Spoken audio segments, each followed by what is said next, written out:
the moon landing footage, and it makes a pretty compelling case, I must say. He's a conspiratorial jack of all trades and master of enlightening media. Jay, thanks for being on the show. Hey, no problem. Glad to be here. You know, a lot of times I find that a person puts out something interesting like Kubrick's Odyssey, and I think, man, I really want to have them on the show to talk about that. And then I start looking into their work, and I find that it goes much deeper. And sometimes it doesn't. But in your case, Kubrick's Odyssey is really just a drop in the bucket compared to the more paradigm-changing information that you're privy to and the things that you share about the true nature of the elites, their core goal, which is not only their thinly veiled matrix of global enslavement, but also the suppression of true human potential, as well as some really interesting exposure on certain secrets within our solar system. I hope we can cover a good amount of it in just a short hour, man, which is challenging in itself. But since we're new to Jay Weidner here on THC, and I have a good idea of what's coming down the pike myself, I'm curious as to how you came to uncover some of the hidden knowledge that you have. So I got to ask you, how did you get clued in on what's really going on out there? Well, it's a good question. It actually, I guess it started a long time ago, in 1986, when I had a profound shamanic experience in which all of my personal paradigms were blasted away and shattered in an overnight experience. And then that made me realize that I was pretty much wrong about everything that I had held true to that point in my life. I was still a young man, and I had to discard everything that I had been taught. And then I discovered a book in a book sale called Mysteries of the Cathedrals by a man named Fulcanelli in the same year. And I took the book home and I tried to read it. I thought it was a book about architecture, and the Gothic cathedrals, that is. And I took the book home and I realized that actually the book was about an arcane subject called alchemy. And me, being a practical, scientific kind of guy, knew that there could never be anything real like alchemy. So I set out to debunk this very, very clever, intellectually driven book, and the book debunked me. And pretty soon I began realizing that science was pretty much wrong, history was a lie, and everywhere I went as I investigated this book, to refute it, I instead found out that the book by Fulcanelli was right, and that almost everything I had been taught in school and college and everything I had read was wrong. Wrong, not just wrong, but devised wrong. In other words, it was done on purpose. It was wrong, but it was wrong on purpose. Yeah. And that one took me about 20 years to really get my head around why anyone would write down false stories and false histories. And, of course, that led me down into the rabbit hole of a million other things. And so I made an agreement with myself in 1990 that if in 20 years I could look back and say, no, I'm probably not right about those conspiracies I was looking at all those times ago, then I would just drop it and go live a normal life. But if in 20 years I look back and I said, no, it's even worse than I thought, then I will go full bore into it and devote my life to it. And so in 2006, on the 20th anniversary of my awakening, I had a long talk with myself, and I said, okay, do I believe it more or do I believe it less? And the answer was resounding. I not only believe it more, I know it's true. And so then I've gone from, since 2006, the last 7 years, pretty much confident that I know what I'm saying is right and going forth. I knew that Kubrick had done the moon landings way before 2006. I knew in 2001 that he had done it, but I didn't have the confidence until after my 20-year review for me to go forward and say that he had done it and then prove it. So a lot of things solidified, and I'm kind of actually happy to say that the world seems to be slowly coming towards the point of view, my point of view, or our point of view, or the awakened point of view, and I actually sort of almost smell victory in the air. So I don't know what to say besides that. The world is far more intricate and far more conspiratorial than anyone can possibly imagine. Man, I agree with you, but let's talk Kubrick for a couple minutes. I mean, I always thought there was something cryptic about the man and his films. I mean, Eyes Wide Shut is known to be soaked in symbolism and is a not-so-subtle expose on the pastimes of the elite. And I know Adam's written a bit about him as well, but Jay, tell us about Kubrick and his symbolism and his connections that put him in such a position to make a film like Eyes Wide Shut. Yeah, I mean, when I first had my revelation about Mr. Kubrick was about 3 weeks after he died in 1999. It was I think it was April 1999 when I started getting my first, I guess you could say, revelatory knowledge about what he was putting into his film. And I wrote an article called Alchemical Kubrick in April of 1999, and it went out and literally had millions and millions of hits. It was really the first article I'd ever written that got millions of hits and caused a huge amount of controversy. And a lot of people wrote to me, May, June of 1999 going, "You're crazy, you're reading too much into 2001: A Space Odyssey, you don't know what you're talking about, Kubrick wasn't into the occult, Kubrick wasn't into the elites, you don't know what you're talking about." And I had to admit to myself that my critics were actually right. I really had no evidence in any of his films that he was into the occult, outside of The Shining maybe. Right. And then on July 20th or July 16th, 1999, just a few months after I wrote my first article, Eyes Wide Shut came out, and there it was, and it was like, bam, whoa, not only is he into the occult, he's into revealing what the elites are doing in their occult rituals. And then I thought to myself, well, why would he do that? And then my answer came back, because maybe possibly he attended some of these orgies, some of these rituals. And then I thought, well, okay, it does seem the movie itself is very autobiographical, Eyes Wide Shut, in that he made the set designer design Tom and Nicole Cruz's apartment to look just like his apartment in the late 50s in the village there in New York. And so there were all these parallels that I was noticing. So then that caused me to take an even greater look at Stan Lee, and so in 2001, in celebration of his great film 2001, they released the DVD of the movie 2001. I bought it, I took it home, and within the first 20 minutes of watching the movie, I not only realized that he'd faked the moon landings, but how he had done it, and front screen projection, among other things. And then I sat on it for the next 10 years, actually, until 2009 when I finally went public with my findings. So that's how I got, and what it was Kubrick was kind of the end of a full cycle, a cycle that began with Fulcanelli in 1986, and me having my previous world completely and utterly destroyed, and having to find my balance, losing my wife, losing my family, losing my friends, and everyone just abandoning me because they thought I'd lost my mind, to finally coming to grips with not only the conspiracy, but that the conspiracy uses people like Stanley Kubrick, and then how does it use it? And I began to figure all that out, and I think that was a real shot across the bow, and I believe it was all planned by Kubrick. He put the stuff in his films.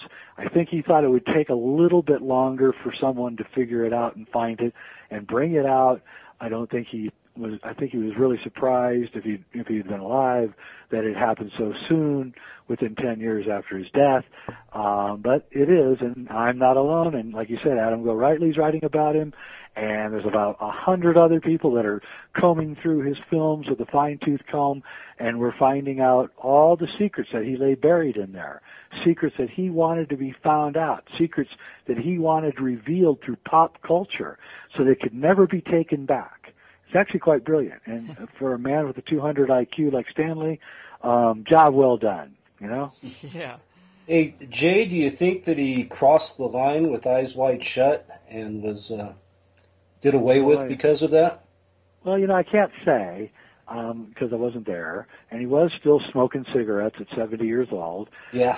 And I know that shooting a movie, because I'm just finishing one, is a serious physical, can really break you down. I'm much younger than he was, and it just about tore me into the ground. So I don't know. I do know this, the fact that he died 666 days before January 1st, 2001, really brings a lot of red flags and alarm bells in my head. And I also talked to, I don't know who this man was, he called me anonymously, and told me that Kubrick was in the lobby while the Warner Brothers executives were watching the cut of Eyes Wide Shut, and Kubrick was walking back and forth in the lobby, muttering to himself, "They're going to kill me. They're going to see this film, and they're going to get so pissed off they're going to kill me." Now, I don't know if he meant that figuratively or real, but 5 days later, he was dead. Wow. What? Yeah, I've seen the film you put together exposing, the 2001 and the moon landing using this front screen projection method, and indeed, I found that pretty damn compelling. Well, it is, and what's amazing about it is that there's all these people that are trying to debunk those findings, and what's funny is their debunking is just so pathetic. Like, one guy's a NASA expert, and he's trying to rip me apart, and he says, well, you know, Weidner finds all these geometries up in the sky, above the moon. And then what he does is he pulls out another photograph of, I think it was Apollo 11 launching, and he says, but see, I found the same thing here. And so here we have the sky of Florida, this launch is going up, and there are indeed some strange articulations up in the sky. But dude, I'm talking about on the moon. I'm not talking about a photograph taken from the Earth of the Apollo launching. I'm talking about on the moon, and it's not just one photograph. It's literally hundreds and hundreds of photographs. If you want to tell me that is not proof of front screen projection, great. What is it then? Right. But nothing. Because when you argue with imbeciles or when you debate with imbeciles, you got to be careful and not look like an imbecile yourself. Because, as Mark Twain said, never get in an argument with a fool, because anyone watching will have trouble discovering who's who. And so I don't really go after my debunkers anymore. I use shows like this to debunk them. But actually, I hate to say this, but I haven't met one who seems to have a high enough IQ to even bother with arguing with. Oh, snap. But Yep. just to clarify, you do think we went to the moon. You just think the footage was faked, right? Yeah, I mean, I pretty much know that beyond any shadow of a doubt that we've had a secret space program since we brought the Nazis into the United States in the 50s. And the Nazis, if you know Joseph Farrell's work, the Nazis weren't working on they were working on standard rocket technology, but they were working on extremely exotic anti-gravitational vehicles, and we scooped them all up. I don't believe there was ever a Cold War. I believe that there's a third party on top of both the Soviet Union and the U.S., and that they parceled out the research so that the United States did one part of the research and the Soviet Union did another part of the research, and then they put them in competition against each other so that there would be faster turnarounds. And almost as if they were in an emergency and they were working really fast to develop this technology. And I believe that the red mercury that they discovered, that the Nazis discovered, was perfected, I know it was, by both the Soviet Union and the United States, and that this is the source of the anti-gravity machines. I'm not saying there's not aliens, I'm not saying anything like that, I'm just saying that we have a lot of equipment that they don't want anyone to know about. In fact, this is the ultimate conspiracy, and they don't want anyone to find out about it. And this technology is so astonishing because it's all derived from Tesla, and the German scientists, that literally we would never have an energy shortage, we would never have a Fukushima. It's a crime. It is criminal what these guys are doing with this technology, and we've got to find a way to get it released. Well said, man, and that is quite the challenge. But I want to talk to you about they, who they are, the sinister, ominous they that we hear about. And this might be where the Archons come in. Because, a lot of people take this train up into the point where we're talking about Bilderbergs, the Vatican, the world's banking elite, even a secret space program. But this is where they get off when we talk about a non-human entity at the top of the pyramid. But I think this situation is more than a few rich white guys who got lucky printing money. There's something strange going on. And this seems to be the area you talk about with the Archons. So what is going on here, man? What's the deal? Well, we're not really sure. What the Gnostics said in the Nag Hammadi about the Archons is that they were an off-planet spiritual parasite that would get into human beings and change the way that they acted, and the way that they acted after this invasion was a non-human way. So what is a non-human way? Well, they described it as non-empathic, so they can't feel people's feelings.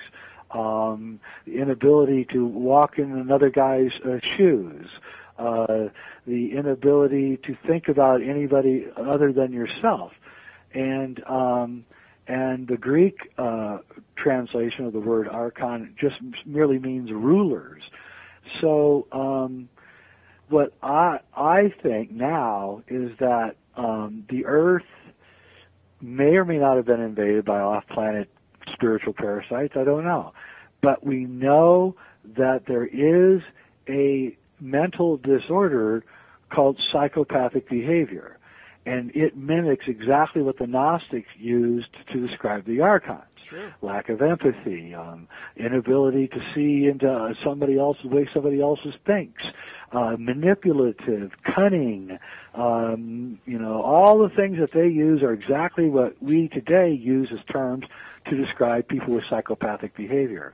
So I merely say, okay, if you don't want to make that leap into the off-planet spiritual parasites, I totally understand it because it is a rather wacky concept.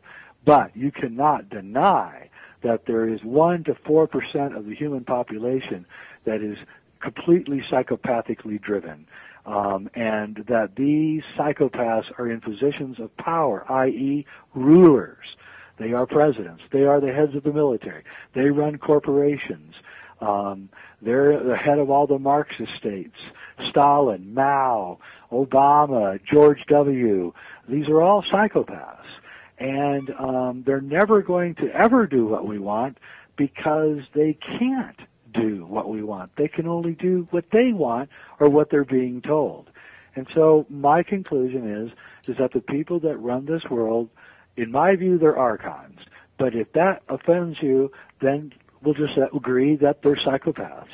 And if we're all cool on that, then we now know that we're dealing with a bunch of people who are psychopaths at the very least, off-planet spiritual parasites at the very most, and that we now can identify them, and once ID'd, we can begin getting rid of them. I don't mean killing them. I mean getting them out of society so they can no longer have their input and their fingers in everything like they have now. Right. Hey, I mean, it is off-putting for a lot of people, but I'm with you. I think there's something very strange going on at the top that is more than just greedy people concentrating their power and wealth. Well, it is. I agree, and here's why. Because I know a lot of wealthy people, and wealthy people destroy their families. The wealth destroys their families. It may not be the first generation that gets destroyed, but by the second generation after the wealth, the families are drug addicts, sex addicts, alcoholics, divorce, all sorts of perversions and everything. That is how it goes when you have a lot of money. What's interesting about the elites that we're talking about is it's transgenerational. It does not fall apart. It doesn't degenerate. The plan stays the plan. everything stays on cue, no matter if it was 100 years ago when they did the Federal Reserve, or it's today and they're doing their false flags. We continuously see the same plan being executed, supposedly by generations of people, and to me that is absolutely impossible. Human beings are just too much of a screw-up to ever be able to carry out a hundreds of years long plan and execute it perfectly without anybody getting their ego involved. Yet it is being done. And so I have chosen that this 2,000-year-old writings in the Nag Hammadi about the Archons are the closest to what I perceive as to being the truth of anything else that I've seen. Yeah, the Nag Hammadi, that is the document that I had heard so much about. Can you tell us about how that was found? It was found in clay jars or something like that? Yeah, in Egypt in 1945, right when the Illuminati had won. Essentially, the Illuminati had won their war. They had won everything. They were setting up their national security state. They were setting up the CIA. They were setting up the United Nations. They were setting everything up. Exactly at that time, a little boy followed his goat into a cave on a hillside in Egypt and discovered these clay jars. Now, what's interesting about these clay jars is they have writings, scrolls in them, and in these scrolls were writings, and the writing had never been censored by popes or kings or politicians, and so we could actually get a sense of what people 2,000 years ago thought of the world without anybody in between times interfering, like Constantine or the popes. Right. And so we finally got a translation of what people in the old days really thought, and it was completely at variance to all the other writings. Now here's the thing. Weidner's first law says that those ideas which are the most suppressed are most likely the closest to the truth.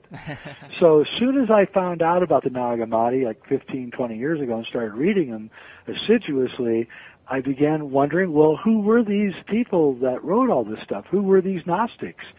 And I'd taken, religious courses in college, comparative religion courses and things, and I didn't know what a Gnostic was. And that pissed me off a little bit because I thought I was a pretty intelligent guy. I'd never heard of these people. So then I began looking, and lo and behold, I discovered that not only were they a huge religion 2,000 years ago, but that they had been systematically wiped off the face of the earth. And not just the people had been wiped off the face of the earth. Everything they wrote had been burned. And that is the reason why they burned the library at Alexandria, because it was a Gnostic residue of all that they thought about the world. And the Christians burned down the library, raped Hypatia in the middle of the streets of Alexandria, and we went into the Dark Ages.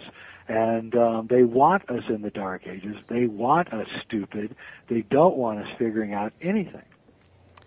Man, it is so refreshing to hear you say this, because even in high school, I can remember hearing about the European expansion and the destruction of any culture they came across, and I always thought that was so suspicious. It's like your first law says. I think it's a clue to the truth to put so much energy into this slash and burn campaign and destroying all knowledge. Like, they went everywhere on the planet to destroy any hint of old knowledge and then covered it up. So this Nag Hammadi text, finding these things is pretty incredible. And is this where they talk about the Archons? Is this what do they say? What's the storyline that they give out?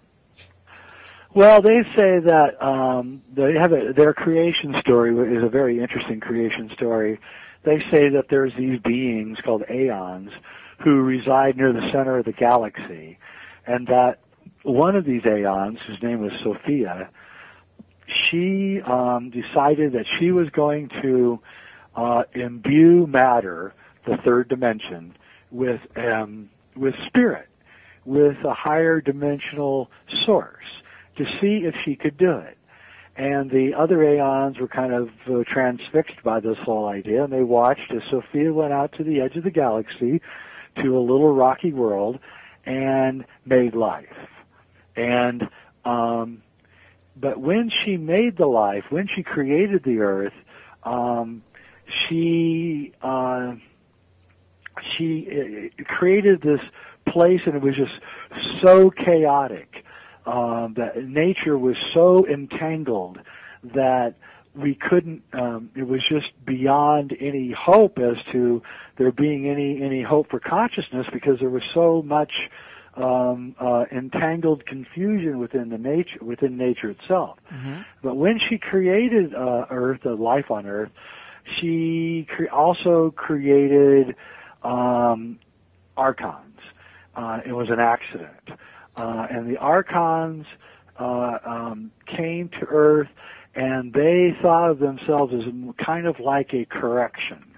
And so they decided that they were going to correct Sophia's confused, entangled natural world, and they were going to bring in some order, i.e. rulers, to this process. And they began kind of coming into us and forcing us into agriculture, off of a sort of a meat and vegetable diet into a grain diet, which weakened us. They created the religions, especially the three Western religions. They were all designed to enslave us, mm-hmm. It's actually an anti-earth movement, an anti-nature movement. The Archons are. They don't like nature. They don't like human beings too much. They don't like the fact that we can love each other unconditionally. They don't like the fact that we have souls and they do not. So they want to control us. They want to prove to themselves that they are better than us and that we're a bunch of fools, and that if they just deny us knowledge and kill the people that are smart so that they can't pass knowledge on, that they will control the human race and then kind of harvest their souls. They believe that that they can take our essence from us. And maybe they can, I don't know, since I'm not an Archon. And so they create wars and all these things that are extremely anti-natural. So everything that they do is unnatural. They make straight lines instead of curved lines. They created L.A., for instance. No offense, L.A. is a great place, but I mean L.A. is the king of archonic, the way that the Archons would build a city. They love sprawl. They love horror movies and violence and perversions. And right now they're on a full-scale effort to apparently pervert all of humanity so that we fall further and further away from our true source, which is immortal and all-knowing and possible, psychic abilities and things, into basically animals. And that's their goal. Hey, Jay, I got a pretty simplistic question, but I'll throw it at you. So what's the first step in overthrowing the Archons for us non-Archons? First step is to first identify them.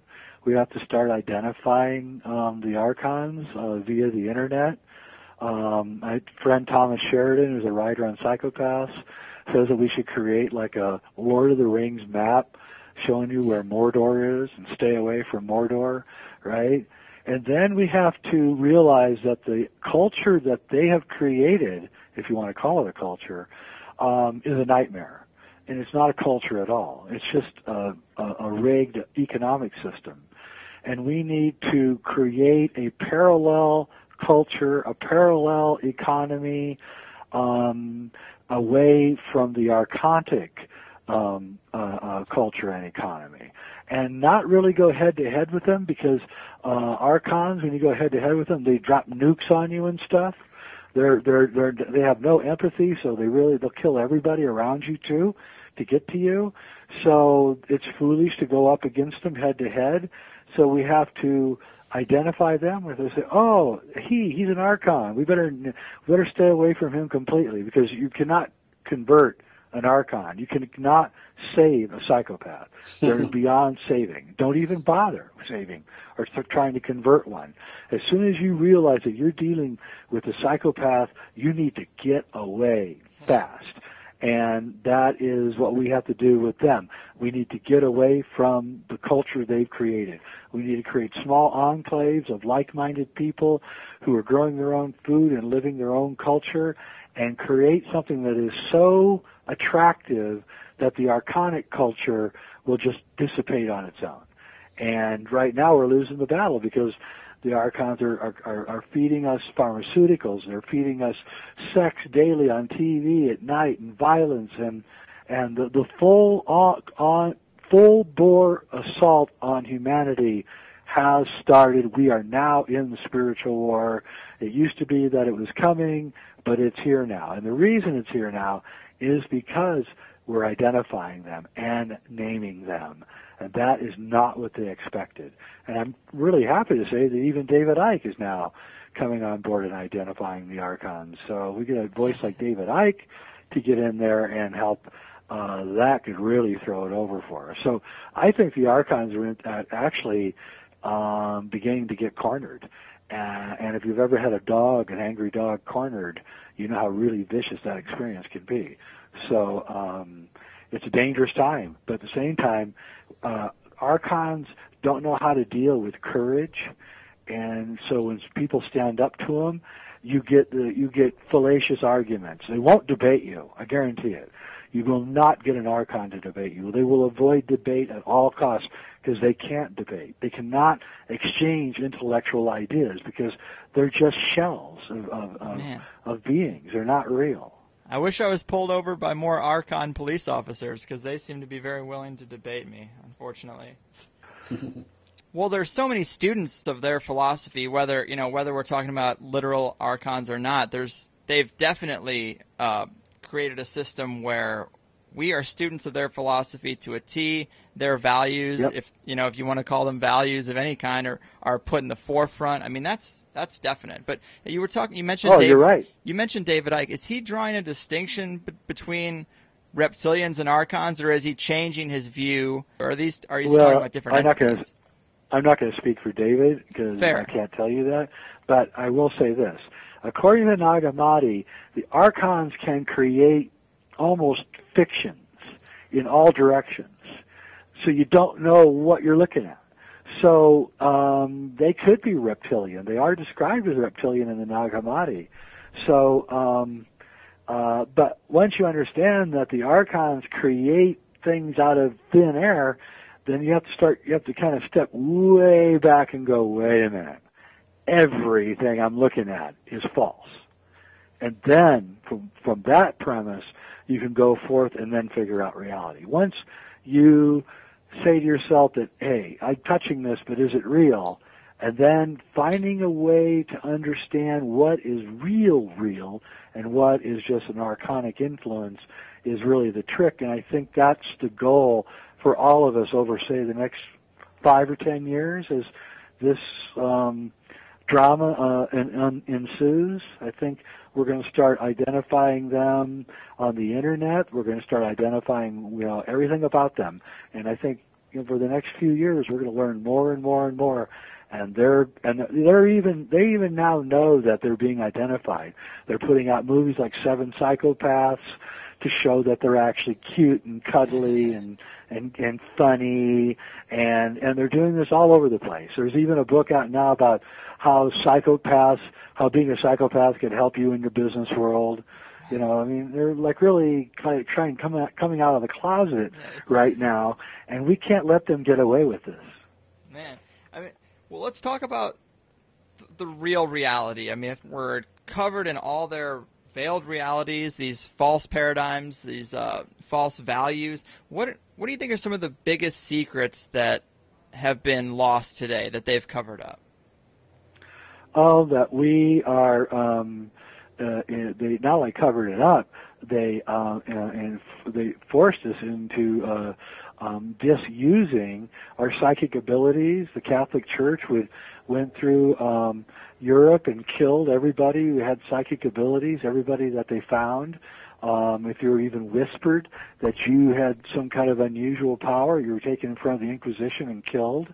Therefore, a whole swath of people with certain talents were removed from, and their progeny were removed. So that's one of the things. The other thing is that they made us aware of our racial differences, so that we now judge each other on our skin color, whereas before the Archons, we didn't even care. You can go to the Metropolitan Museum in New York, or go to London, the British Museum, and look at paintings and engravings from ancient Egypt from 2000 BC, and you'll see that all the races are being pictured in the cities, in the streets and stuff. There was no racism. This is foisted on us, like a hatred of each other because of religions. It's all an Archon trick. Believing there's a Messiah that's going to come save you, whether it's the aliens or Obama or Jesus, is another trick. That's a huge one. That's one of their biggest ones. The Archons are always beating you up, a nasty beating you up, kicking your guts and stomping on your face. And then when they get done doing it and you look up and you say, "Why did you do that?" They look at you and they say, "I did it because I love you." That's the Archons. That's their idea of what love is to knock the living snot out of you constantly and telling you that they're doing it because it's good for you. And that's an Archon trick. And this thing it's like endemic, and it can be caught and spread. So a child is abused by his dad, and then he becomes abuser of his children, who then begins abusing his children. And so the Archon interface is a generational and continuous, and it's contagious. Yeah, man, that savior motif, that's a bad one. I mean, I know you've worked with David Wilcock. I mean, he's made me hopeful in the past with ideas of covert wars playing out, where we have some good Illuminati that are on the cusp of a real overthrow, and we're all going to get $10 million and everything will be revealed. And as much as I love those ideas, I just think I'm too cynical to believe that that's going to happen. Yeah, actually, I've been having a lot of talks with David lately, and I think even he's starting to realize that there is a rogue group that is fighting against the Illuminati that's in our insiders. I have no doubt about that. But I'm not convinced that rogue group is anywhere on our side. I just think they're fighting for themselves. That makes sense. Do I want them to fight each other? Oh, yeah, fight each other to the death. Kill each other, guys. Do it. No collateral damage. Just kill each other. I'd be for that like no tomorrow. But unfortunately, this thing is more complicated than we could ever dream, and we're in the end game right now. It's really kind of amazing to watch. Well, another area that is super fascinating to me is, and I know you've worked with Richard Hoagland on this stuff, but he's got some really interesting research on space and our solar system, and I've yet to have him come on the show, but what is your take on the solar system? Because it seems to be that there's a lot of the big lies that the Archons have told us revolve around the solar system, the moon, Mars, even Saturn. Oh, yeah, and the sun. A week ago, a third of the sun went missing. I don't know if you know that. I did see that the other day. That's recent, right? Yeah. I mean, the sun is not what we think it is. The sun is not a big, huge ball of nuclear fission. The sun is actually hollow, and it has an outer edge, which is plasma, which is what we're seeing. And every time there's a sunspot, you're looking into the hollow sun. It's really the electric Earth, the electric universe. And these ideas will come forth as the years come out, too. Because the last thing the Archons want you to figure out is that you're actually electricity more than anything else. That the world, the Earth, the solar system, the galaxy is run by electricity, not by proteins or all these other things. And when we figure that out, then we're going to realize that actually it's your health is governed by this too. And there's a Dr. Robert O. Young who is writing books about how to electrify yourself. This guy's proof positive that he's onto the right thing because he's 62 years old and looks like he's about 40 or maybe 35. And his wife is 61 and she looks like she's about 30. And And again, these are all discoveries that are coming out right now. There's the revolution that's occurring on the internet is a revolution against the Archons. We just don't know it yet. But we will, as time goes on, we'll realize that we don't need their medical system. We don't need their legal system. We don't need their economy. We don't need their crappy food. We certainly don't need their wars or their lies. And, so it's going to start out with just a few people realizing this, creating parallel cultures, probably via the internet, and then we're going to end up being healthy and alive, and the people that don't believe in any of this stuff are going to be fat and unhealthy, and they're going to die. And that's like, unless the Archons just start killing everybody ad hoc, that's where this is going to end. And it's going to be, 15 or 20 years before this happens. But the entire human race is wisening up all at the same time. That's never happened before in human history. All the smartest people on Earth are all reaching the same conclusions about reality all at the same time, right now. And, the leading edge ones are looking at the Archons, or the ones that aren't as leading edge are looking at, say, just the Illuminati or corruption, that kind of thing. But eventually, every inquiring mind is going to ask themselves, questions like, how the hell are the elites so smart that they can pull this off? And once you start going down that road, that's when you get into the dangerous areas of Archons and psychopaths and off-planet intelligences and even demonic things.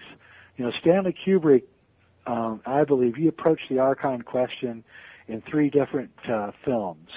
The first one was 2001, in which he posited that they were off-planet intelligences. The second movie where he talks about the Archons is in The Shining, when he says that there are demonic influences that can get inside your head and turn you into, someone who wants to kill your family. The third movie talking about the Archons is Eyes Wide Shut, in which he's now positing that the ruling elite are these Archons. And I say it's all 3. I say it's off-planet intelligences who also appear to look like demonic influences who are also our ruling elites. So it's all 3. It is an all-encompassing thing. It's a lot to take in. But I want to touch on, you mentioned electricity, that we are electricity, and I think this gets into the idea of true human potential, which is deep, deep down that rabbit hole, the light body, stuff like that, because on the deeper levels of diet and vaccines and chemtrails and HARP and fluoride and all that stuff that affects our biology, it seems like the simple explanation is, well, if they're all sick and tired all the time, it makes it hard for them to rebel and will remain weak and docile, which is true, but on a deeper level, it seems like the Archons or the true elites are hitting us with all these chemicals as if they're beating back a powerful force deep within the individual. I mean, is that kind of where you come from? Yep, that's it. We are already fully realized. We just don't know it. We're fully realized. We are already extremely powerful beings. I don't know if you've ever studied Taoism, but there's a little bit. Actually, watch. There's a movie on YouTube.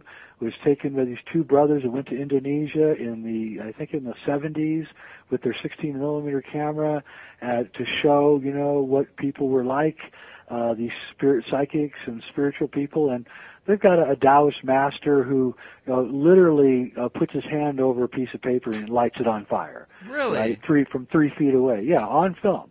And so we have these abilities. It's just that these Archons know that if they let those abilities atrophy, they're safe. But if we don't let those abilities atrophy, if we find ways to bring our powerful beings to their full fruition, the Archons are finished, and they know it, and they're so frightened of that. They're so frightened of a great awakening, a spiritual liberation, and we have to, all of us, everybody listening, are all the soldiers in this rebellion. We're all frontline soldiers, and we have to have courage. We have to stand up, and we have to realize that we are so much more powerful than we've been led to believe. Take the archonic invention of evolution. Well, what is evolution saying? Evolution is saying, and I'm not going to argue about the science, Evolution is saying that there's something in the future we're headed towards, and someday, if we treat ourselves right and we do everything right, the human species is going to evolve, magically evolve into something better. Well, that's exactly the opposite of the truth. The truth is that we're already there. They've made us asleep. We need to wake up. And once you wake up, you realize how really powerful you are, and that is the one thing that they cannot ever let happen. Hey, Jay, you mentioned a shamanic experience. Could you talk a little bit more about that and the importance of shamanic experiences and how these can help us break free of the Archons or the Matrix? Yeah, so, you can have a shamanic experience. You can go to the jungle and you can take ayahuasca or you can drum. There's many ways to have a shamanic experience. But what is the point of a shamanic experience?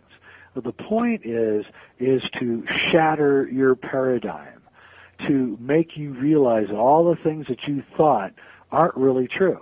And that means that you got to go back to school and start doing your homework. Okay? So I have minor shamanic experiences all the time. For instance, I will go to the library or a bookstore and I will buy a book on a subject that is exactly the opposite of what I believe. I will make sure that I buy a book and read the book that's exactly the opposite of my belief system. Why do I do that? It's to shatter my belief system. If I start reading a book, say, on fundamentalist Christianity, and I start finding myself agreeing with 40 or 50% of what I'm reading, and I'm totally horrified that I'm agreeing with it, what is that doing to my head? Well, I'm presenting new ideas into my head that I never considered before, and that's causing me to rethink my previous positions. That's what shamanism does. It causes you to rethink the positions that you held previously. So I was a journalist. I believed in science. I was an atheist. And I had a shamanic experience which literally shattered me into a million pieces. And it took me years to regroup. And when I regrouped, I was a completely different person.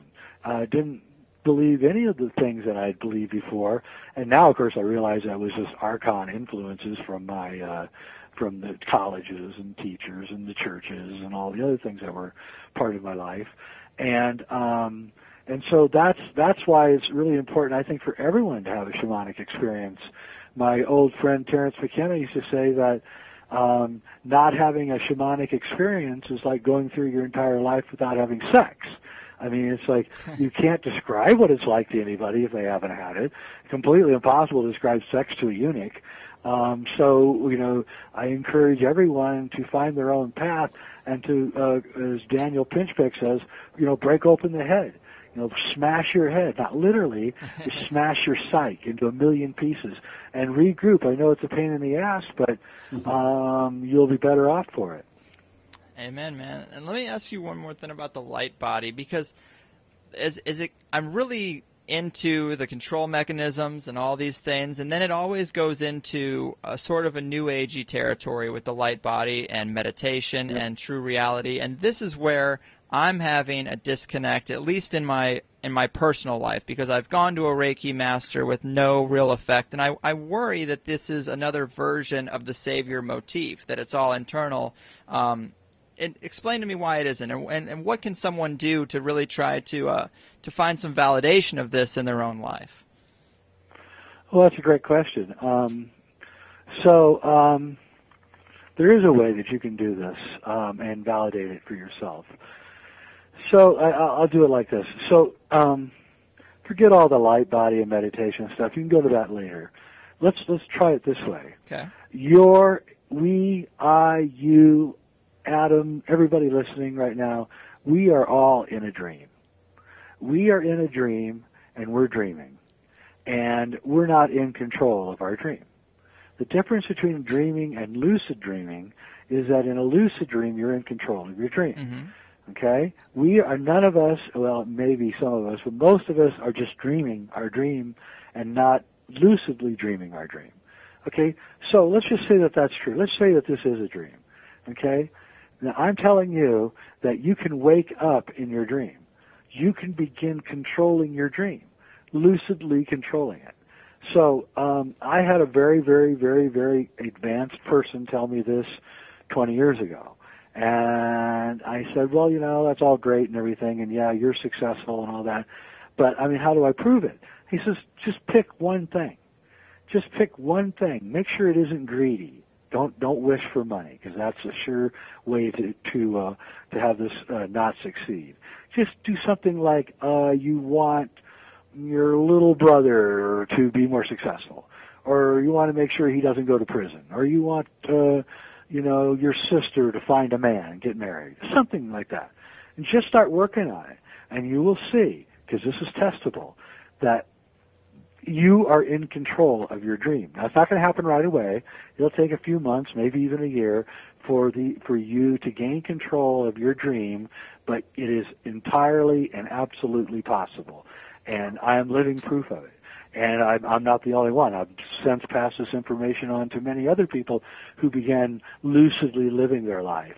And when they did, they became in control of their life, and by gaining control of their life, they lost their uncertainty, they gained confidence. This led them even into larger amounts of control of their life, and until they become spiritually aware. And then the meditation, the light body, and all the rest of it begins to finally make sense. Because what are you doing when you're meditating? You're pulling yourself out of the life stream, and you're going inwards. You're beginning to get the discipline necessary to begin controlling your life, to living a lucid life. And in the end, we finally get to the point where we realize that it's possible for the human mind to even make the human body immortal. I know this sounds all really wild and crazy, but it's all true, and it's based in fact, and you can do it yourself. So everyone start living the life that you want to live, not the life they want you to live. And then you'll find, as you live the life that you want to live, that everything you want comes to fruition. I mean, that sounds great. I know there are a lot of people out there that are shackled to working jobs they don't care about. They listen to shows like this often during that job. And quit your job. If you aren't doing what you like, quit. That's so funny. I actually, I do a conspiracy t-shirt brand as well, and one of the shirts is a homeless guy holding up a sign, and his sign says, quit your job. And I love the symbolism of that. Instead of asking for something, he's saying, no, you are the one who needs help. Exactly. You're not going to die. They're not going to kill you. There's nothing to be afraid of. That's the thing, is the Archons have built us into a prison of fear, so we don't want to go live our own life. And there is something to say. A lot of Zen philosophers talk about living in the present moment, and anytime you get really fearful or anytime you get really stressed out, it's because you're concentrating on a perceived future that you can't really control. But, you say, I can't quit today because rent's due in 30 days. Well, maybe something's going to happen in that 30 days, but it is quite scary. It will happen. If you embrace it with all the courage you can muster, your rent will get paid. That's the leap. I'm right at the edge there, and I want to make that leap, and I want to believe that to be true, but I'm not sure. It is funny because a little anecdote about this is the other day I was in a really negative headspace, and my girlfriend's a little more on the side of this kind of stuff, and I said, the last piece of the puzzle is me getting a ticket. And on my way home from work, I actually made eye contact with a cop. I made eye contact with him, and in that moment I said, he's getting me. I know he's fucking getting me. And he got in his car, pulled me over, and made me get out of the car and sit on my hands, if that's not symbolic enough. And she's like, you manifested that. And I was like, well, why can't I just fucking manifest some good things? It's always the negative thoughts that seem to come to fruition. Yeah. You've answered it yourself. You answered it yourself. I need more positive thoughts. I guess that's what we're getting at. Yeah. It's really courage. It's like you just have to, when I get pulled over by a cop, I just say, this is going to be the most awesome ticket I've ever got. And then I talk to the cop like he's a real human being, and all of a sudden sometimes I don't even get a ticket because I address them as people, and they are so appreciative of that because usually everybody's afraid of them. Yeah, and they feed on that just as much. They do, exactly. That's the key to understanding with the Archons. It's a contagion, and so the cops themselves. But they don't really want to be that way. Nobody really wants to be an Archon but the Archons. Yeah, it's crazy, man. But it's been great talking to you. But, I mean, Adam, is there anything you wanted to add before it looks like we're getting to an hour? Is there anything you wanted to throw out there? Oh, we could keep going and going, but yeah, it's been a great hour talking to you, Jay. Yeah, it's been great. Well, do you have anything, Jay, that you're working on? You want to tell people about your website, some of your projects, what you got going on? Yeah, if you really want to wake up, I am now the programming director at an online television streaming network like Netflix, only it's for people like us. It's called Gaiam TV, GAIAM .com, and if you want to help me, then you hit /Weidner, WEIDNER, and go there and join it for 10 days. David Wilcox on there. I'm going to be doing a show with Richard Hoagland. George Norrie's on there. Daniel Pinchbeck's going to have a show soon. We're really trying to bust the paradigm loose as fast as we can. So that's the best way that you can do it, especially if you've got skeptical family and friends. Get them a subscription to it. And, I found that after a little while of watching this stuff, they begin changing. Yeah, skip them all and get them a subscription to Gaiam TV. That's right. Excellent, man. Well, thanks again. It has been a fascinating show. Hope we can do it again sometime because there's just so much more to talk about. Yeah. And sounds good. Enjoy the rest of your day. You too, man. All right. Talk to you guys later. Okay. Take care, Jay. Wow, man, far out stuff. How'd you feel about that one? Oh, that was cool. Enjoyed that quite a bit. I was somewhat familiar with his work, but this gave me a broader perspective. I was just familiar with the Kubrick material, but he has some interesting ideas. The Kubrick branch on the conspiracy tree is one that I definitely love because I like to. It's again the synchronicity thing, of developing a true view of the universe. But I loved Kubrick as a kid, and I used to want to be a film director. So I do think there's a part of me that really likes the Kubrick tie-in with the conspiracy because I'm like, oh, it's all synchronistic in my life because I was interested in Kubrick when I was 11 years old, and here we are still talking about him at 27. But, Jay points out a lot of information that's just really solid. Yeah, I agree. It's fun talking to him. Let me ask you how you feel about the Enlightenment. Do you think people are waking up? Do you see it happening? I don't know. I don't know. It's tough. It is tough to say. Yeah. I mean, I was literally thinking about this yesterday, trying to determine where on the scale of awakening I think we are, because there are some positives, but there are some huge negatives. And I'm going into the bank, which is probably the worst place for me to be thinking about this stuff. It seems like we're more enslaved in a lot of ways, with agreed. Everything with the big matrix, the banking, the what social media has evolved into, all the snooping that goes on. Right, it's infiltrated just as much. What the media is, what's on television. I mean, whether you believe that the Archons are from another planet or whatever, there's that negative influence in society, which I think we can find different ways to break free of, on a lot of levels. And just personal, what you eat each day, what you consume. Yes.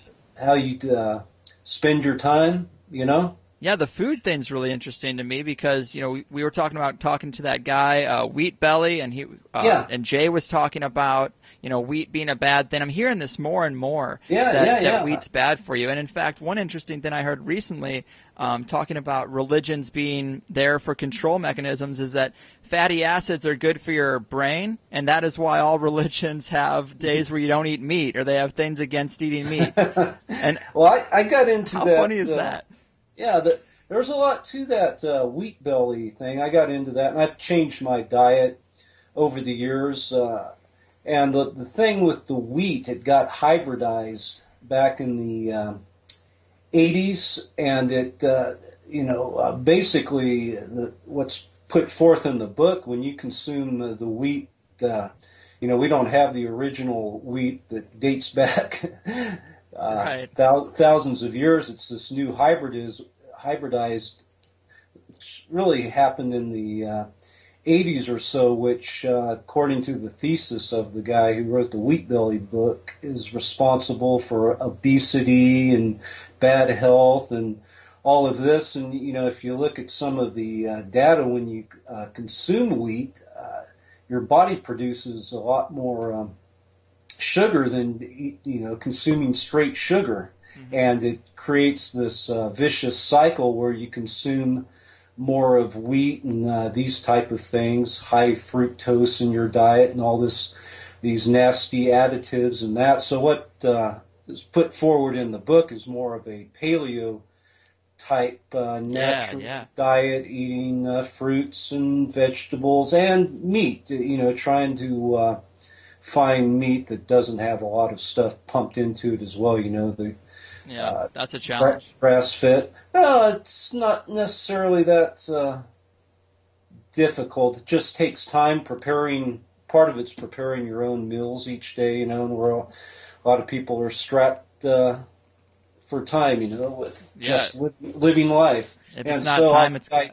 I hear you mention sometimes McDonald's and these type of things. Definitely get the hell away from fast food. There's some nasty stuff in that, and it's a vicious cycle. There's not a whole lot of good you can find from a fast food restaurant. Yeah, that's what I was saying. I think you're referencing my Facebook from the other day where I said I managed to resist McDonald's during the Monopoly game, which is really tough for me because they're hitting two of my addictions at one time, with gambling and bad junk food. Mm-hmm. But if you can stay away then, I mean that's the real empowerment of the human spirit, I guess. The true triumph of the will. Yeah. But I would love to believe that we're waking up, but some days, like I went into that bank and I go up to the teller and I say, how you doing, man? And he's like, oh, I'm great, but I've really had to use the bathroom for the past hour and just haven't been able to go. I go, I'm a grown man, not being able to take a piss does not sound great to me. And he just stares at me because, what can you do? He's at work, but I'm like, I feel like some people are getting closer to robotic, automated beings with a plastered smile on their face, and they're empty inside, and that offends me. That bothers me. Well, it starts with you, Right. Personally, break free, then you can worry about others. That is the challenge, and I think I'm about 60 days away from quitting that corporate job, but that's a scary thing. But I guess you got to go at it with positivity and confidence, and tell those Archons to fuck off. There you go. All right, man. Well, on that note, I love having you on. Thanks for your contributions to THC through your blog, Transmissions from a Dying Planet. Always nice to throw something extra out to the people during the week. I do love that you do that. Right on. This was a good one. Yeah, this was. So keep rocking towards the free world, and we'll see you again, man. We'll talk. We'll do another interview next month.